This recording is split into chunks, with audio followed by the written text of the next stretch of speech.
Olá, meus amigos e irmãos. Que a graça e a paz do nosso Senhor e Salvador Jesus esteja com cada um de nós. Começamos aqui mais uma lição da revista Palavra e Vida, produzida pelo Departamento de Educação Cristã, juntamente com o Departamento de Comunicação da Convenção Batista Fluminense. Esta revista ela foi escrita pelo pastor Luciano Cozendei dos Santos, com o título O Reino e o Monte, a Cidadania do Reino e o Sermão do Monte. Antes de começarmos a apresentação desta 7ª lição, que traz o título Oração Modelo, eu te convido a se inscrever gratuitamente no nosso canal, no botão aqui embaixo, onde está escrito Inscreva-se. Curta, deixe o seu comentário e acione o sino das notificações. Isso é muito importante para você receber as lições no momento em que estivermos publicando aqui no nosso canal. Compartilhe para que mais pessoas possam, juntamente com a gente, desfrutar da aprendizagem da Palavra de Deus. Toda semana nós estaremos publicando aqui uma nova lição para estudarmos juntos. A lição de número 7, como eu disse, ela traz o título Oração Modelo. E ela tem o texto base no capítulo 6 do Evangelho de Mateus, do versículo 9 ao 15, e que nós estaremos lendo neste momento para a introdução desta lição. E o texto, ele nos diz assim: Vocês orem assim: Pai nosso que estais nos céus, santificado seja o teu nome. Venha o teu reino. Seja feita a tua vontade, assim na terra como no céu. Dá-nos hoje o nosso pão de cada dia. Perdoa as nossas dívidas, assim como nós perdoamos aos nossos devedores. E não nos deixe cair em tentação, mas livra-nos do mal, porque teu é o reino, o poder e a glória para sempre. Amém. Pois se perdoarem as ofensas uns dos outros, o Pai Celestial também lhes perdoará. Mas se não perdoarem uns aos outros, o Pai Celestial não lhes perdoará as ofensas. Bem, irmãos, o objetivo da lição de hoje é que, ao final deste estudo, possamos compreender que nós precisamos aprender muito a respeito da oração. E assim, aprenderemos também que a maioria de nós ainda é pouco mais do que um aprendiz desta área. O Evangelho de Mateus é provavelmente o melhor entendido aí como um livro para uma igreja judaico-cristã, judaico-gentílica. O seu autor ele escreveu anos depois da Primeira Guerra Judaico-Romana, entre os anos 66 e 70 depois de Cristo. Jerusalém e o seu templo já haviam sido destruídos, e a ruptura entre o judaísmo e o cristianismo estava quase que completa. O que inicialmente havia sido uma igreja totalmente judaica, agora estava se tornando cada vez mais gentia. A igreja, para que Mateus escreveu, estava sendo ameaçada pelas suas origens, no caso judaica. Pelo lado judaico, era ameaçado também pelo legalismo e pelo lado gentílico, pelo o antinomianismo, como nós estudamos, que é o libertinismo, como nós estudamos na lição passada. Desta forma, os ensinos de Jesus aos seus discípulos ainda ecoavam forte no seio da igreja primitiva. No último estudo, nós falamos sobre a oração genuína.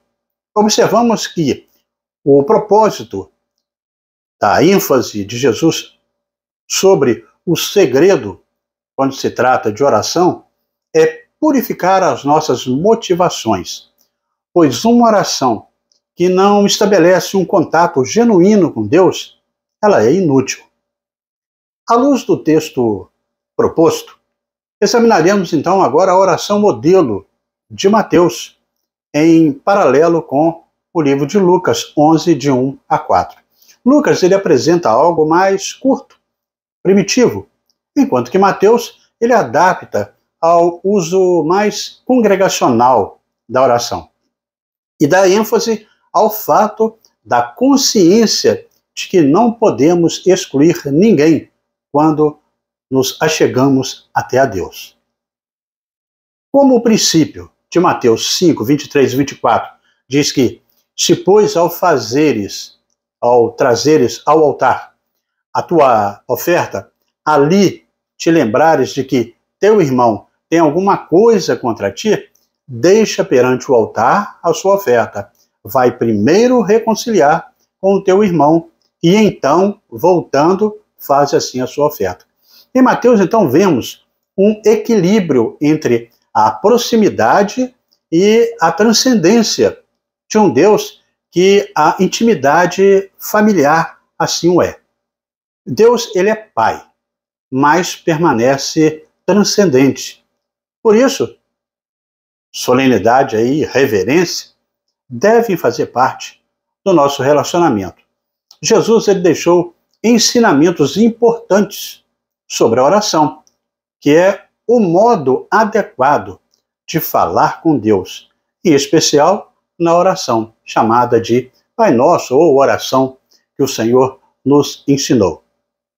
Dessa forma, cada pessoa salva deve orar reservadamente, sem vãs repetições, como aprendemos anteriormente, e assim também adorar ao Senhor, e sempre renovando a apresentação de suas necessidades ao Pai. E dessa maneira, chegamos ao primeiro tópico da nossa lição, que tem o título Quem tem Deus por Pai não é egoísta. Quem tem Deus por Pai não é egoísta. Jesus Cristo ele é o nosso maior modelo para uma oração. Ele é o nosso único intercessor, a pessoa mais poderosa na oração, visto que uma oração tem que ser sempre em nome de Jesus. Ele começou o seu ministério com oração. Em seu batismo, há a presença da oração. E o término do seu ministério terreno também foi com uma oração lá na cruz. Jesus, ele adotou o hábito regular de devotar as primeiras horas do dia à oração. Ele vivia em espírito de oração. Jesus orava em todas as emergências, em todas as situações e em todas as oportunidades que tinha. O mestre orava em meio a uma agenda atribulada, inclusive para escapar da popularidade e depois dos sucessos com o seu ministério. Jesus orava por seus amigos, Jesus orava por seus seguidores e também pelos seus inimigos. Desta forma, podemos ver então na oração que Cristo estava agindo nas pessoas e em nós também. Esse paradoxo, que exige respeito e honra, faz parte do todo na vida cristã. Deus está em Cristo e em nós encontramos Cristo também nas outras pessoas. Pois no reino de Deus não se faz acepção de pessoas.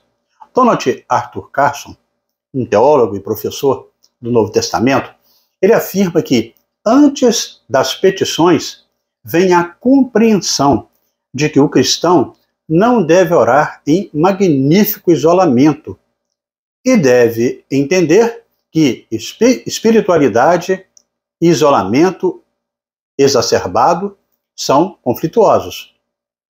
Há duas versões da oração que chamamos de Pai Nosso, ou oração do Senhor, a qual, na verdade, deveria ser chamada de oração modelo, como está aí no título da nossa lição, a lição de hoje.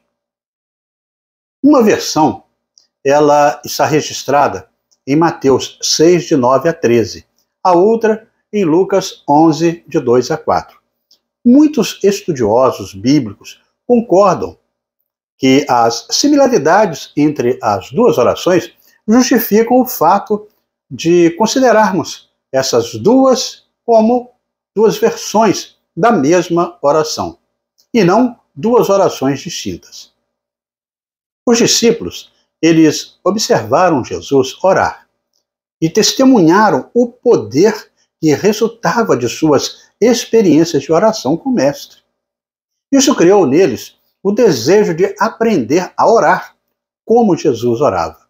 Daí, pedirem ao seu Senhor, ensina-nos a orar, conforme Lucas 11, no versículo 1, a parte B. E muito importante também a gente frisar isso aqui, que neste momento da nossa lição.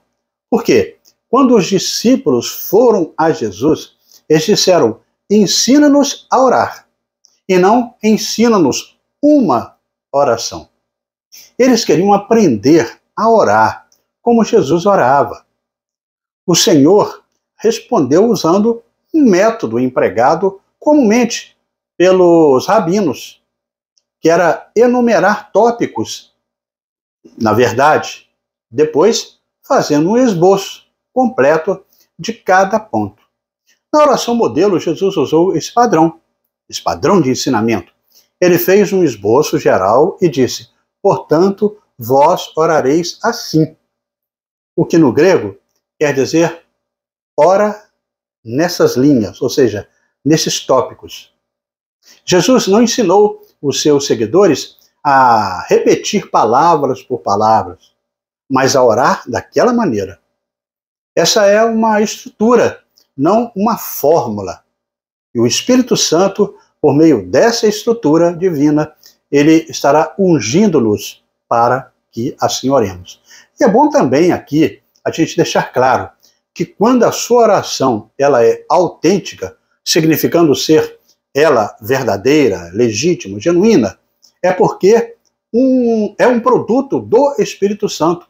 Ou seja, é ele quem despertou em nós o desejo de levar ao Pai as nossas petições. Eu já ouvi gente iniciando a oração dizendo Espírito Santo de Deus.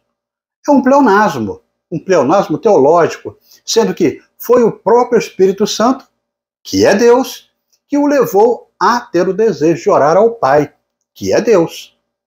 Se a oração é um mover do Espírito Santo em nós, então esta oração para todos os verdadeiros cristãos, considerando que usamos o pronome possessivo, nosso Pai, após invocarmos aí o nome do Pai, logo no início da oração. Mais adiante, na oração, há declarações como nós aí, induz aí a algumas coisas como perdoa-nos. Todos sentimos que a oração modelo é uma intercessão, porque fazemos pelos outros e também por nós mesmos. Nesta compreensão, ao me dirigir ao nosso Pai, minha preocupação é como o nosso pão de cada dia. Nossos pecados, nossas tentações, não somente com as minhas, mas as nossas. Os apontamentos que vão seguir agora nesse nosso estudo nos ajudarão a entendermos como isso se dá. Inicia com o Pai Nosso, que estás nos céus. Santificado seja o teu nome. Mateus 6:9. Ele está nos céus. Portanto, não podemos romper o limite da intimidade. Devemos entender que santificado é o nome dele. Tem gente que inventa cada nome para Deus nas orações, que só pela misericórdia de Deus que são ouvidos em suas orações. Chamam de nomes que não são bíblicos para o Senhor. E de pseudônimos que extrapolam até a intimidade. Na época do Antigo Testamento, ninguém jamais orou a Deus chamando de seu pai. Nessa oração, Jesus ele rompeu com a tradição ao ensinar um novo conceito radical de oração, em que se dirige a Deus como Pai. Não era mais para Deus ser conhecido como um ser supremo, inacessível, muito distante, em algum lugar no céu, e inabordável, mas como um Pai celestial amoroso. As palavras Pai Nosso indicam proximidade, mas a expressão no céu indica um posicionamento distinto, a saber, eu como adorador e Deus como Pai que adoramos. Outro termo, venha o teu reino, destaca a nossa disposição, a nossa submissão imediatista ao seu reino. Em grego e no hebraico, e também no aramaico, o reino de Deus se refere à realeza, à soberania, ao reinado ou à atividade de governar de Deus. E a expressão da sua natureza em ação. O alvo das nossas orações ou das obras de Deus pode ser visto em termos de sua organização universal. O reino de Deus é para todos. A sua organização não é local, ela é para todos, a igreja é para todos. O reino se expande, sai dos indivíduos para um corpo maior, para todos. Por isso que Jesus morreu. Em algum momento futuro, o reino de Deus será estabelecido de forma visível. Não sabemos a ocasião exata em que isso acontecerá, mas, de acordo com a palavra de Deus, o certo é que todos os reinos do mundo se tornarão propriedade de Deus. O reino maligno de Satanás será destruído. O nosso rei, Jesus, reinará para sempre, como diz Apocalipse 11:15.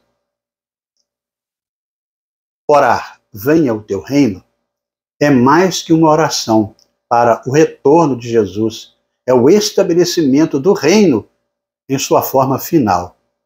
Na verdade, declaramos que nosso Pai reinará na vida dos cristãos, dos incrédulos e de toda a terra. Outro termo, seja feita a tua vontade.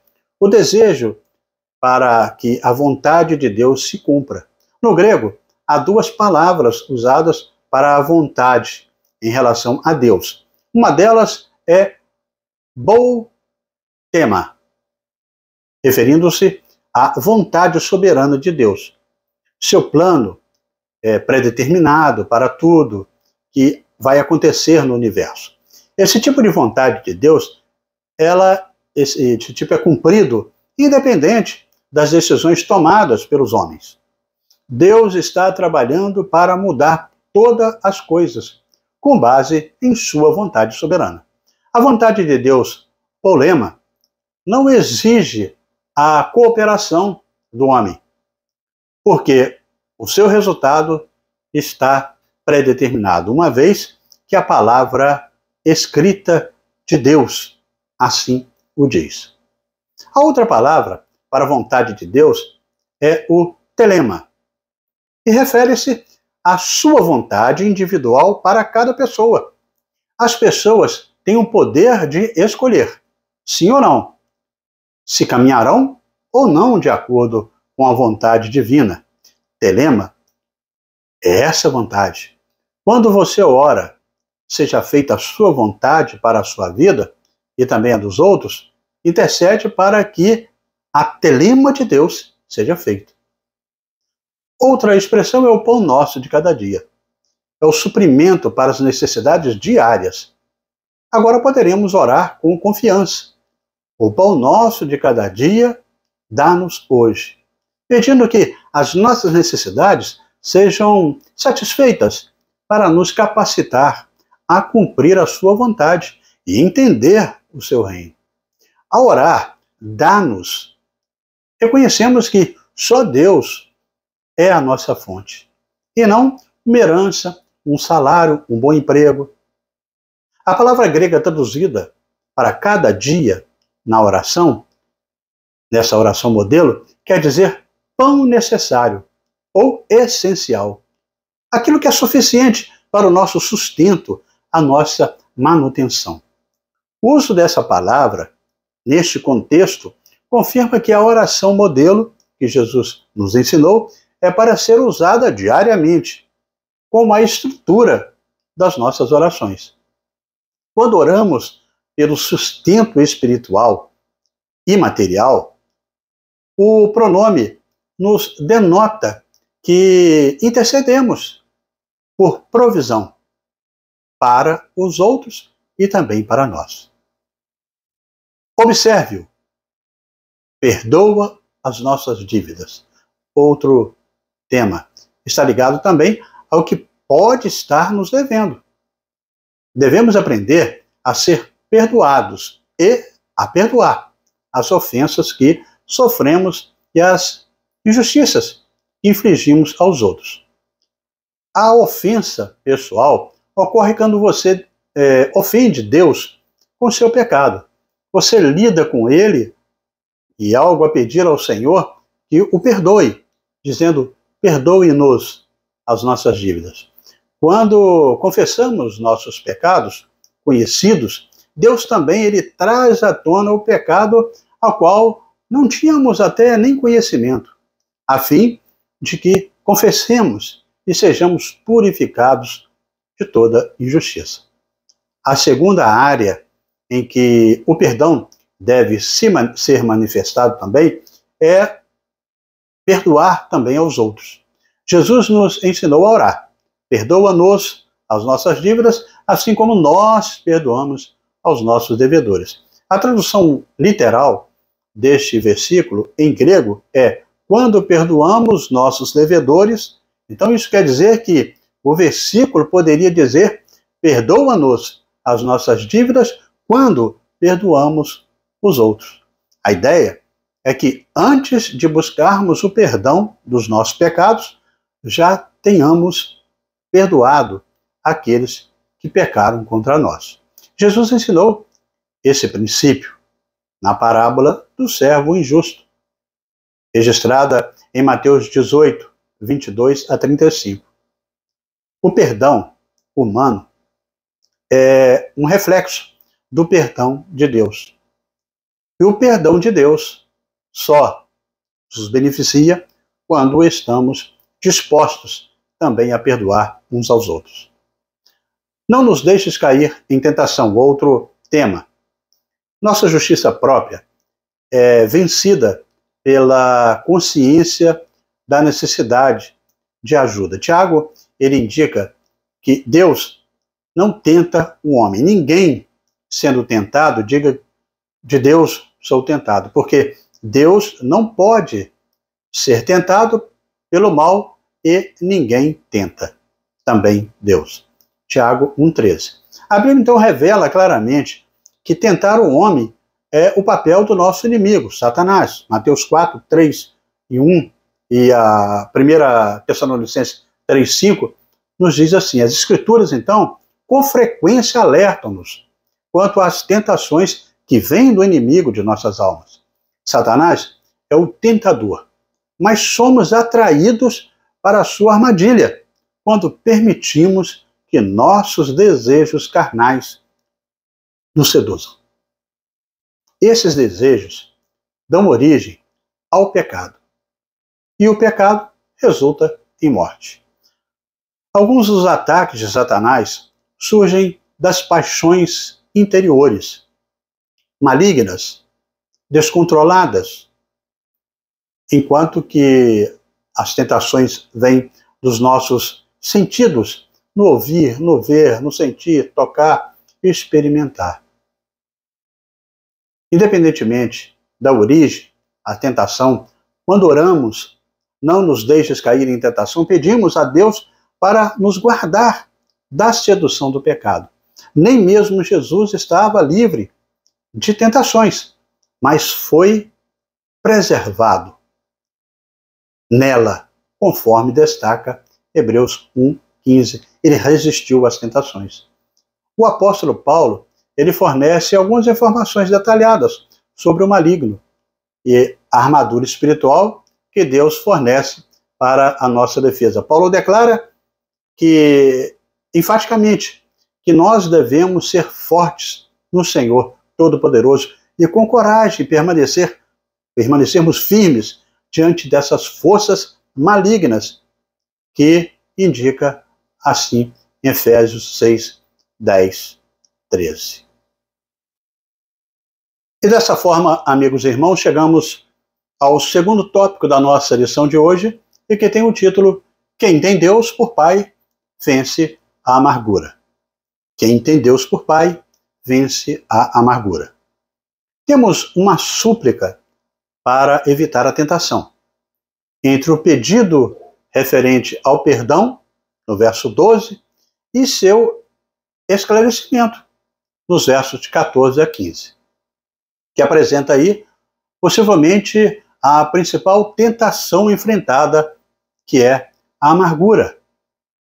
Carlson, ele fala da tentação de manter um verniz de religião verdadeira, mesmo quando os pensamentos secretos estão tomados por corrupção. A amargura é uma fortaleza que se refere a um espírito e atitude caracterizado por ressentimentos intensos.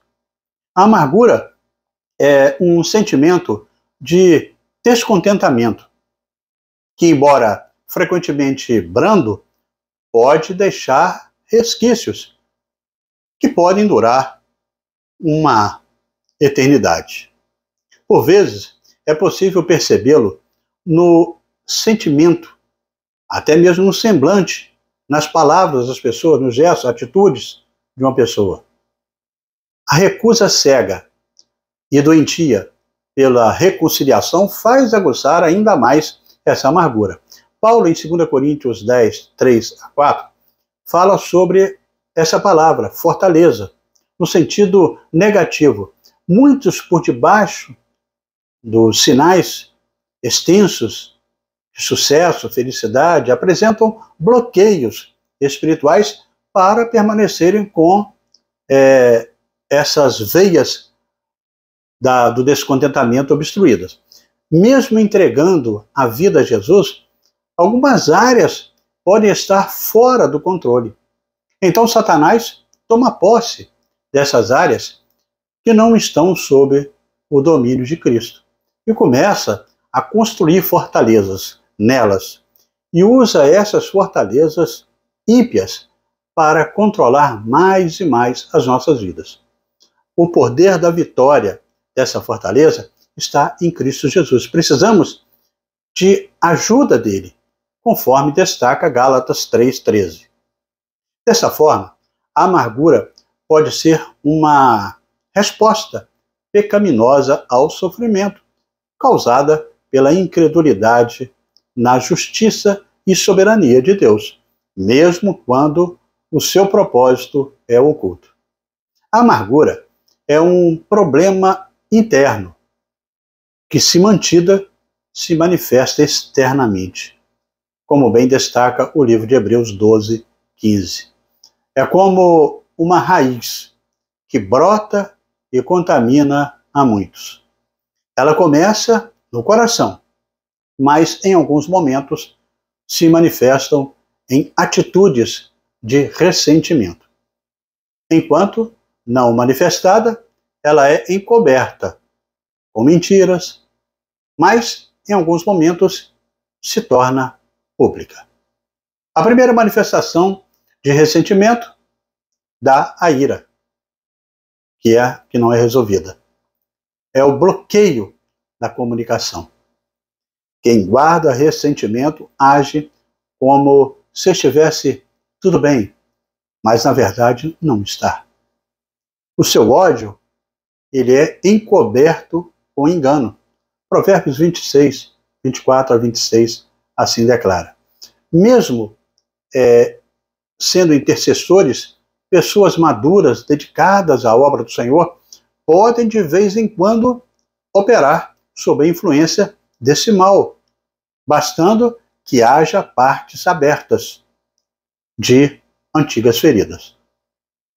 A evidência de feridas não curadas é se o indivíduo fica constantemente se debatendo com sentimentos de rejeição, de desvalorização ou se sente ignorado.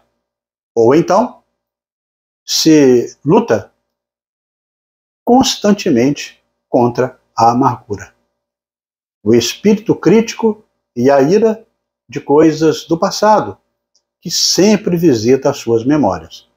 As aflições usadas por Deus quebrantam a esperteza e a rispidez na vida da pessoa.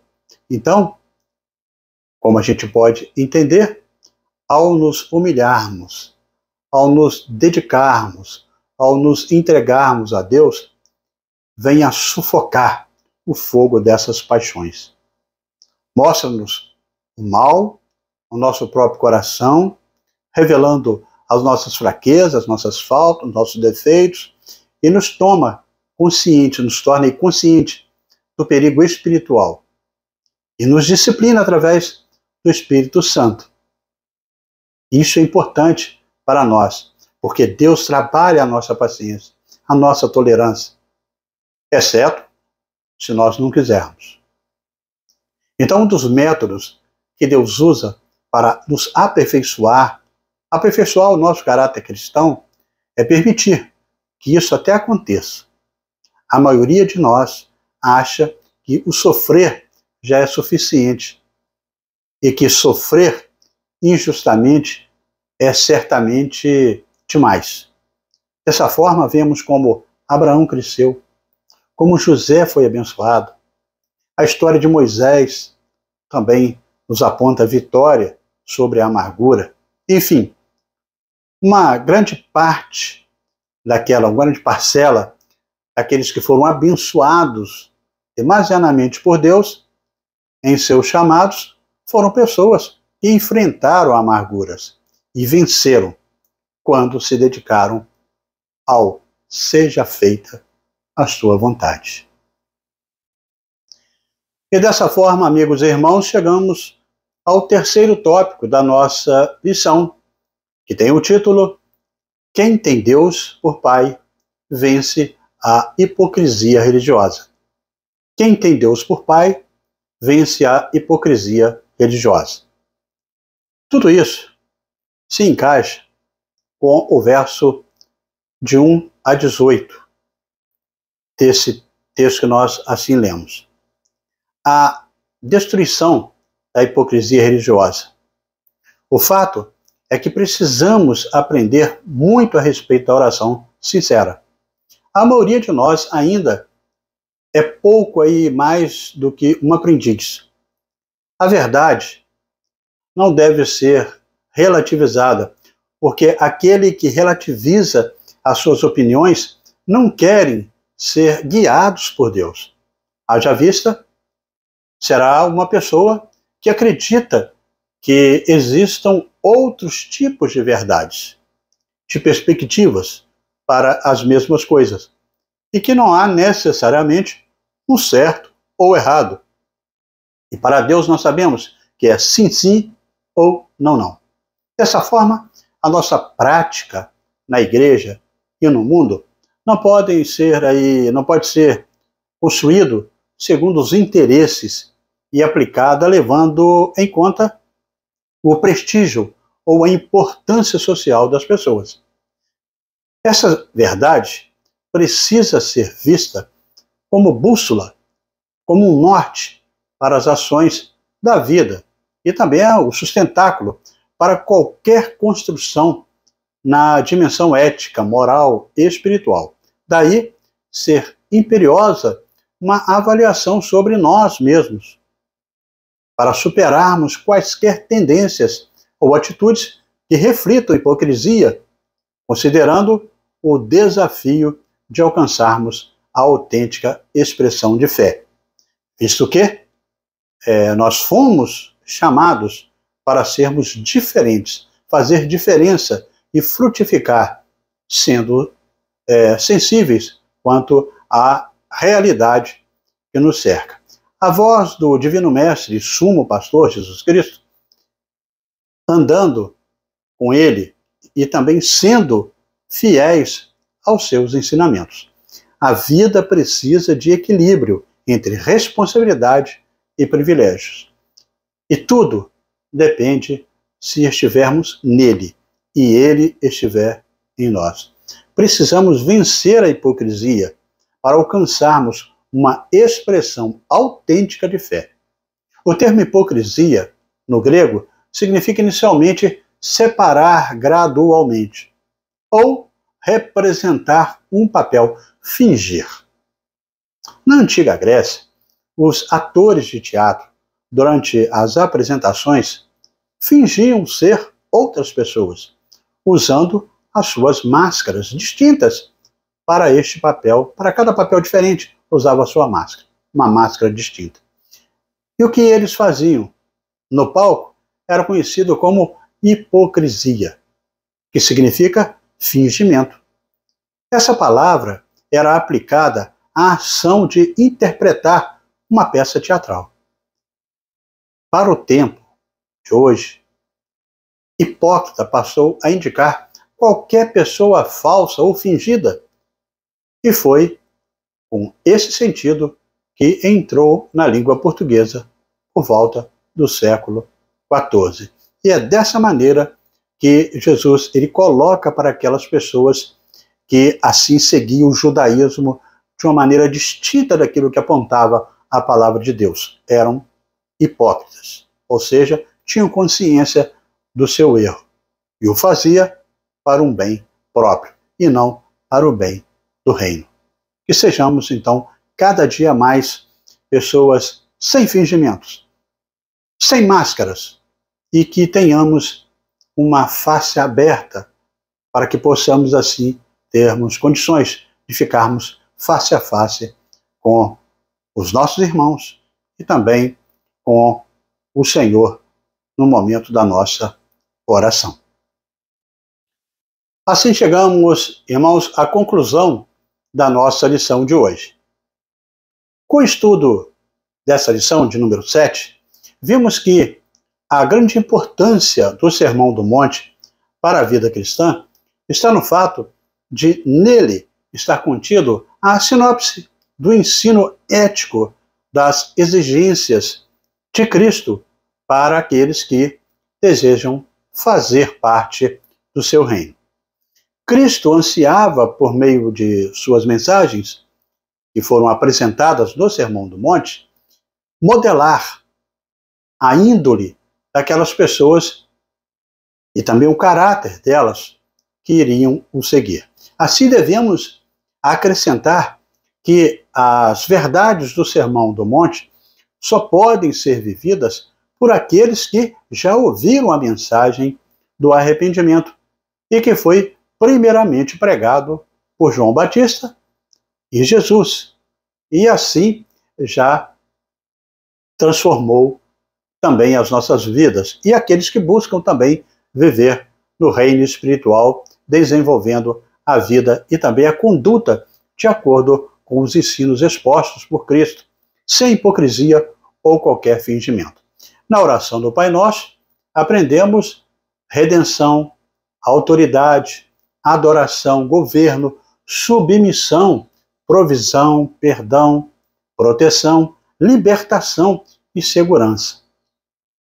Há que se dizer que de todo aí o Sermão do Monte tem mesmo um peso teológico muito grande para nós. Porém, hoje fizemos destaque nessa lição sobre a grande influência da vida do povo de Deus, tanto na consciência como na área litúrgica, que é a oração do Pai Nosso. Não como um amuleto místico, mas entendendo que a ênfase é em como devemos viver, como devem viver os seguidores de Cristo, e envolve também a exigência ética. A oração que é feita ao Pai, a qual deve ser simples, tendo ciência da soberania divina, do endereço da oração e da duplicidade do perdão, posto que o cristão foi primeiramente perdoado pelo Pai, de modo que tem capacidade para perdoar também o seu irmão. Além disso, a importância do equilíbrio em nossas relações com Deus e a importância da espiritualidade que nos aproxima ao invés de afastar-nos do Pai e também dos outros.